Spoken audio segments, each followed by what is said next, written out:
Alright, so hi everyone, my name is Eder. In today's video, I'm going to be discussing my final theories for Resident Evil 8. Since by the time I'm actually shooting this, it's actually just, this is Tuesday and the game releases on Friday. And so I was actually debating whether I should post my final theories. Some of these theories I actually don't, I didn't develop completely. And so, but you know what, like I said, I was kind of debating whether I should post it. But then again, I was like, if they turn out to be true and I didn't post them, that would suck. So I was like, you know what, I'm just going to post all my theories in one video since, the other thing is that I haven't had that much time to brainstorm theories for Resident Evil since I've only just started this channel like 2 months ago, right? And like at the end of February, and now we're like at May. So yeah, I didn't really have like a whole year or a year, to brainstorm videos, right? Video ideas, theory ideas for you guys. And so yeah, these are just the theories that are, not all of them are developed, but like I said, and also to save time, I'm going to put them all in just one video since, like I said, that today is literally Tuesday and the game releases on Friday. And so I don't have that much time, but like I mentioned, right, if I were to release this video later on during the week as when Resident Evil 8, it wouldn't make sense since I'm basically sharing old theories. Since by Friday, we're all going to know exactly the story of Resident Evil 8, right? But anyways, right before we get started, I'd just like to mention that if this is your first time here, consider joining the Project Wesker family, right? I post about everything that has to do about Resident Evil. So Resident Evil theories, news, lore videos, and playthroughs, right? And so if any of those topics interest you, then consider subscribing. And, but anyways, yeah, let's get started with the video. So my first theory is, are the Illuminados connected with Castle Dimitrescu? Right, and since, right, we do know that the RE developers did really want to put an emphasis on RE4, right, mechanics, game mechanics, and so it just begs the question, right, are they also going to bring back certain enemies? But right before we get started with the theory, I'd just like to mention that this theory is kind of out there. I don't have any proof or whatnot. This is all just pure speculation. But I wanted to include it in the video, right? And so yeah, so Castle Dimitrescu is very old, right? We can tell right away that this is a castle that was probably made in the Renaissance or even prior to that, right? It's super old, right? We don't know all the information. But what we can safely assume is that the original owners, whether it be some other family or the Dimitrescu family, they were definitely a noble family in Romania, right? In all of Europe. And so it just begs the question, did they have a connection with the Salazar family of Resident Evil 4, right? And Resident Evil 4, right, the Salazar family did get into contacts with the Illuminados. And so it would be kind of cool if we saw an Easter egg or anything of the sort of the Dimitrescu or the Castle Dimitrescu family had any ties with the Salazar family. But anyways, all right, so let's move on to the second theory. And so the second theory is Chris being manipulated in Resident Evil 8? Now, I actually did see today a video of several people that made videos talking about theories as to they think that Chris is infected, right? I saw a bunch of videos talking about that. So I didn't look at the videos, right? Since I like to keep my theories off, I like to come up with my theories. I don't really like to copy other people's theories here on this channel, right? If they are similar, then, or if I do take a theory, I will definitely say it on the channel. But yeah, but that hasn't been the case, right?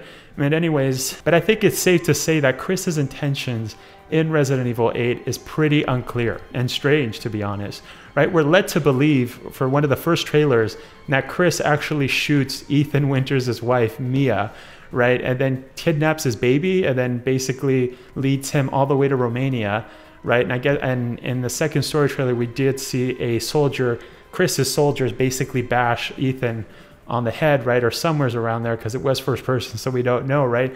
And he was just talking to him in a very kind of evil-esque, kind of a Wesker-esque, wearing the coat and stuff, very similar to that. And so, yeah, I mean, it's very strange. We don't know what the story is, right? I mean, I haven't seen any leaks. I know one of my viewers the other day saw my theory video and he's like, oh, I saw the leaks. This theory isn't right. I'm like, okay.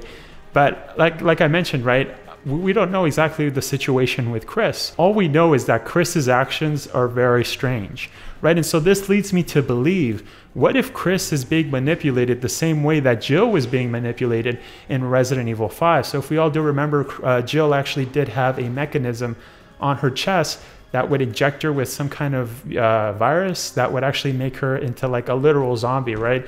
Zombie in the sense that, they don't really have, they're kind of just walking, servants essentially, right? And yeah, Albert was taking control of Jill during this time, right? And injecting her with several different mutation of viruses. So it wouldn't be crazy to assume that the same thing is happening here with Chris. And to piggyback with my other theory, right?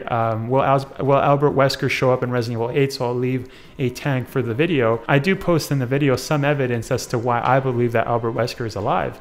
And so if Albert Wesker, right, like I said, to piggyback on my theory, if Albert Wesker is alive and he is the true villain for Resident Evil 8, you know, it wouldn't be surprising for him to use the same tactic he used with Jill Valentine, right, on Chris. Or maybe it's another villain, who knows, right? Like I said, all these theories aren't fully developed, right? It's just all pure theories, right? But the other thing I remember is when the first trailer for Resident Evil 8 came out, a lot of people were speculating that the daughters of Dimitrescu had a necklace, right, or some sort of thing on their chest. So a lot of people assumed, hey, is this the same thing that Jill had in Resident Evil 5, right? Now, I know a lot of people were also saying, well, hey, it was just a necklace. You know, it's nothing like in Resident Evil 5, but you know what, who knows, right? Like I said, this is just a theory. And so, yeah, it's not my best theories, but it's just a theory. So, but anyways, let's go to my final theory. And so this theory that I have is, does the virus in Resident Evil 8 have a progenitor virus origin? Right? And is Lady Dimitrescu connected to Project W, right? She does have several daughters. So what if they were the prototypes for the Wesker children, right? And so Henry Travis was actually the one in Resident Evil lore that found the plant that contained the progenitor virus by studying the natives' religion in Africa. And in the 1960s, Henry's discovery basically alerted Dr. James Marcus, Dr. Oswald E. Spencer, Earl Spencer, and Dr. Brandon Bailey to go on an expedition to go to the same place that Henry Travis discovered, right? And so with this discovery, Dr. Oswald E. Spencer decided, and all of the circle members of this group decided to make Umbrella Pharmaceuticals in 1967. And their plan for this virus was to create a new human race. So essentially, they were trying to make a perfect human. Here's the thing, right, that's actually very interesting, is that when they decided to make Umbrella Pharmaceuticals, they also agreed on making laboratories around the world and work for the time being on progenitor strains that could be sold as bioweapons to the US military, right, to fund their private research, right? And so they weren't actually going to release their private research that they were trying to do to bring the whole world one step closer to human evolution. But they were using their mutation strains, their failed experiments, as BOWs for the military. And so this progenitor strains that they sold to the military would later on be the T virus, the G virus, and also after the fall of Umbrella, Albert Wesker continued the work and actually decided to make his own strain with the Ouroboros project. And so this is why I believe that one of the founding members of, you know, the Umbrella Pharmaceuticals could have made a laboratory in Romania.